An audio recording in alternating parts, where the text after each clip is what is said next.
Assalamualaikum warahmatullahi wabarakatuh. Alhamdulillah wassalatu wassalamu ala sayyidina Muhammadir Rasulillah wa ala alihi wa ashabihi wa man tabi'ahu wa walah, amma ba'd. Segenap jamaah Masjid Al-Hikmah, jamaah salat tarawih dan salat isya berjamaah, hadirin hadirat sekalian yang dirahmati oleh Allah. Alhamdulillah, hari demi hari, puasa demi puasa, malam demi malam, dari malam pertama, malam kedua, puasa pertama, puasa kedua, dan seterusnya hingga pada malam hari ini kita masih diberikan kesempatan oleh Allah untuk melaksanakan ibadah-ibadahnya. Saya lihat ini masjid cakep-cakep, jamaahnya cuma makin surut, betul? Sebenarnya kalau tahu apa yang ada di bulan Ramadan ini, maka sesungguhnya semakin jauh Ramadan, semakin 10 terakhir menjelang akhir Ramadan, maka seharusnya semakin banyak jamaahnya. Hadirin jamaah sekalian, berbahagialah kita karena sebenarnya ini merupakan satu takdir, merupakan satu ketetapan dari Allah. Orang-orang yang sampai pada malam hari ini masih bisa hadir, ini adalah orang-orang pilihan. Amin. Ini bukan orang sembarangan. Saya lihat di sini bukan orang sembarangan semua. Ini sudah melalui seleksi dari malam yang pertama, malam kedua, sampai akhirnya malam yang ke-16 masih tetap di Masjid Al-Hikmah ini.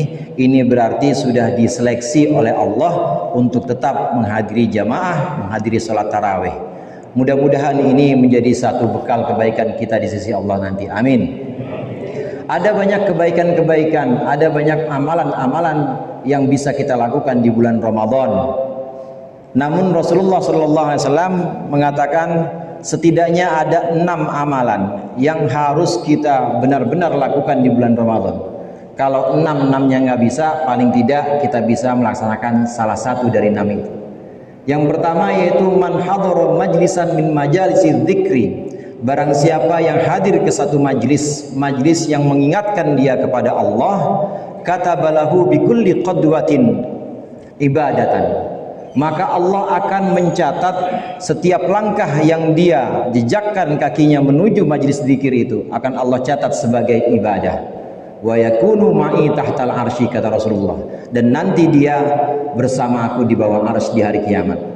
Orang yang mendatangi majlis-majlis zikir, mendatangi pengajian-pengajian di mana pengajian itu mengingatkan dia, karena memang prinsipnya sebuah pengajian, sebuah ceramah itu prinsipnya adalah mengingatkan kita kepada Allah, bahwa kita hamba dan Allah adalah Tuhan, bahwa kita ini dituntut untuk melaksanakan perintah-perintah dan Allah menuntut kita untuk melaksanakan kewajiban-kewajiban itu.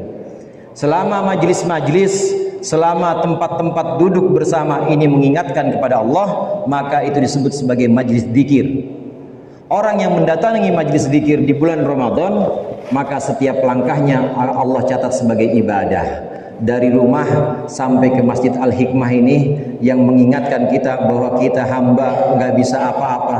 Allah adalah Tuhan yang Maha Kuasa yang mewajibkan kita segenap ibadah. Terus mengingatkan kita, kira-kira dari rumah ke sini ada nggak kira-kira 1000 langkah, saudara?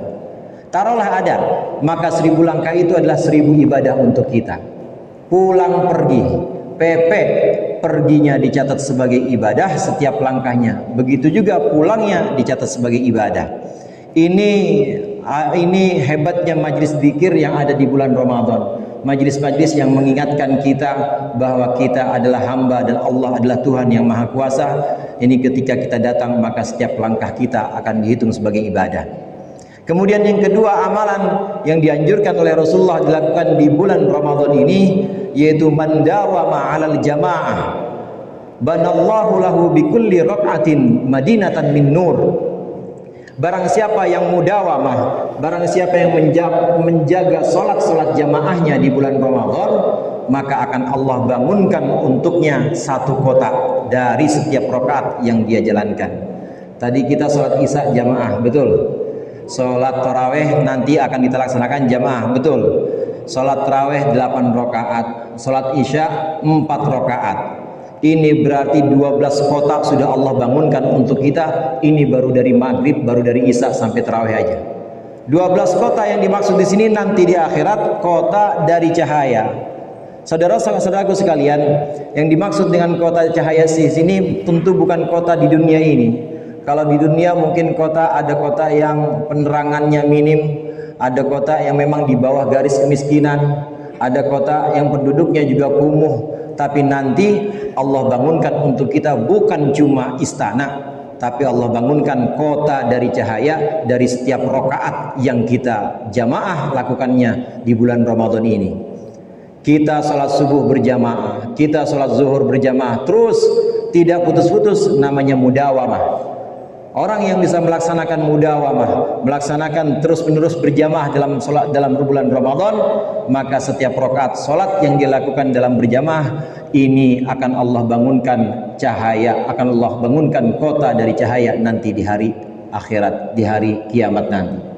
Kemudian yang ketiga yang dianjurkan oleh Rasulullah, yaitu orang yang berbakti, man barra walidayhi bima tanalu yaduhu. Barang siapa yang berbakti kepada orang tuanya, memberikan apa yang dihasilkan dari pekerjaan-pekerjaannya, maka yanadhurallahu bi'ainir rahmah war ra'fah, maka Allah akan melihat dengan pandangan kasih sayang kepada orang tersebut. Dari pagi bekerja, ada yang ke pasar, ada yang ke kantor, ada yang di jalanan untuk narik. Ini kemudian sebagian dari hasilnya diberikan kepada kedua orang tuanya, diberikan kepada bapak atau ibunya, maka Allah akan melihat orang ini dengan pandangan belas kasih, pandangan kasih sayang. Saudara-saudara sekalian, kalau Allah sudah melihat kita dengan pandangan kasih sayang, maka insya Allah ibadah-ibadah kita kalau ada kurang-kurangnya tetap Allah terima. Amin.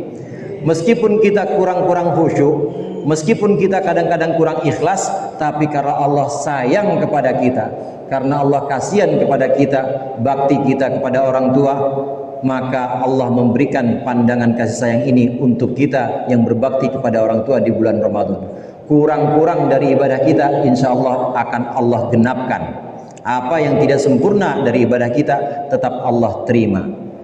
Ini yang ketiga. Kemudian yang keempat, wa ma min imra'atin tatlubu ridha zawjiha fi Ramadan illa walaha mithlu thawabi Asiyah wa Maryam. Tidak ada seorang perempuan, seorang istri yang bangun di bulan Ramadan giat, di bulan Ramadan berbakti untuk mencari ridho suaminya. Ini buat ibu-ibu, mencari ridho suaminya, kecuali pahalanya seperti pahalanya Siti Asiyah dan Siti Maryam. Tahu Siti Asiyah saudara, istrinya Fir'aun. Siti Maryam ini adalah ibundanya Nabi Isa alaihi salam. Dua-duanya ini adalah perawan-perawan. Dua-duanya ini adalah perempuan-perempuan suci yang disebutkan dalam Al-Quran. Meskipun Asiyah disebutkan sebagai istri Fir'aun, tapi setiap malam tidak pernah Fir'aun menjamah Asiyah. Allah ganti dengan perempuan lain. Maka Asiyah dan Maryam ini adalah perempuan-perempuan mulia yang Allah jaga kesuciannya, dan nanti di akhirat akan Allah pertemukan dengan junjungan kita baginda Nabi besar Muhammad sallallahu alaihi wasallam. Ibu-ibu yang bangun sahur kemudian melayani suaminya untuk menyiapkan sajian sahur, kemudian berbuka masak untuk keluarganya demi mencari ridho suaminya, maka pahalanya seperti pahalanya Siti Asiyah dan Siti Maryam. Yang kelima yang dianjurkan oleh Rasulullah di bulan Ramadan ini, man qada hajatan muslimin, barang siapa yang memenuhi kebutuhan hidup seorang muslim saudaranya, qadallahu alfa hajatin. Orang yang memberikan, orang yang menjamin dan juga menunaikan kebutuhan saudara muslimnya. Saudaranya lagi butuh untuk buka, kemudian dikasih. Saudaranya lagi butuh untuk iftar, kemudian ada takjil, ada berbuka gratis, maka Allah akan jamin setiap kali satu kebutuhan yang dia tutupi dari saudaranya, Allah jamin akan membalas 1000 kebutuhannya akan Allah tunaikan.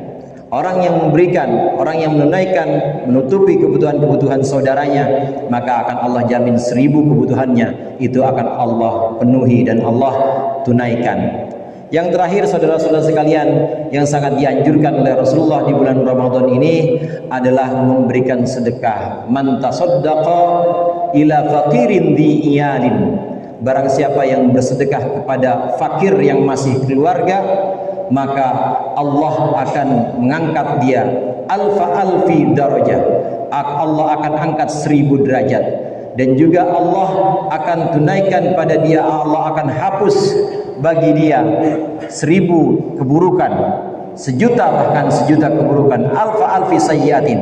Dan juga akan Allah tuliskan untuknya alfi hasanatin, 1.000.000 kebaikan.